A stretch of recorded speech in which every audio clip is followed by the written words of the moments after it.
Crypto-monnaie, Bitcoin, Ethereum, blockchains, des mots qui sont presque rentrés dans notre langage courant et pourtant, vous n'y comprenez rien. Ne bougez pas, on vous explique tout.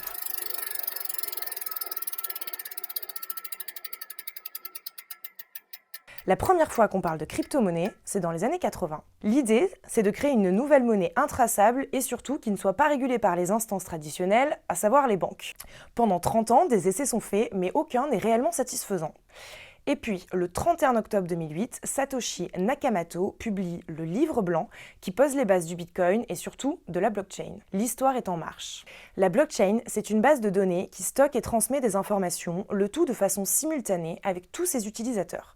Chaque transaction effectuée sur le réseau devient un bloc qui s'ajoute et s'empile sur les autres à intervalles de temps réguliers. On dit alors qu'on mine le bloc et on le fait à la chaîne. Bloc, chaîne, vous l'avez ?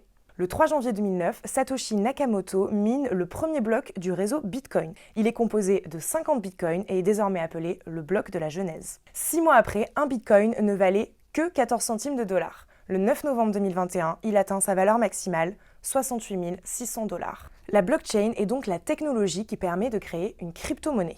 Selon le dernier recensement de CoinMarketCap en juin 2022, il en existait 19 893. Parmi les plus connus, on trouve le Bitcoin, bien évidemment, mais également l'Ethereum, qui est considéré comme l'une des monnaies les plus stables.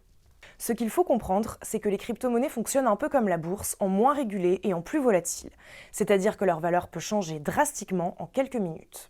Et si vous avez envie d'investir dans les crypto-monnaies, surtout n'oubliez pas, le marché est changeant, volatile, et chacun peut gagner énormément ou tout perdre.